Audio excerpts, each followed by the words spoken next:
हमारे कैपिटल को इन्वेस्ट करते हैं अलग अलग एसेट क्लास में, we gain a profit out of that and based on that profit we need to pay taxes. So as per new tax slab that is categorized, the tax is getting categorized into LTCG and STCG. So what is LTCG? LTCG is long term capital gain and STCG is short term capital gain. So why we need to understand this?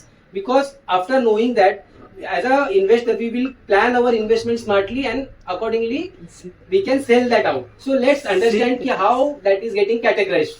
So equity classes, in equity classes if you are invested for more than 1 year then only you getting qualified for LTCG where you need to pay the 12.5% taxes. और वहां पे भी आपको exemption है 1.25 लाख का.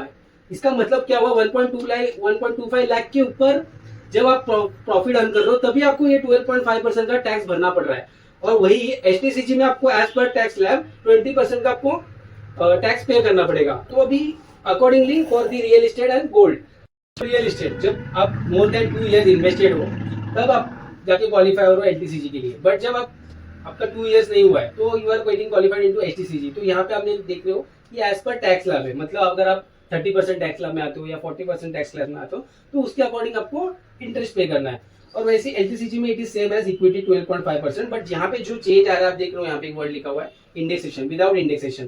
तो being an investor you will be very interested to know about कि ये इंडेक्सेशन टर्म क्या है. तो just let's crack it out in the next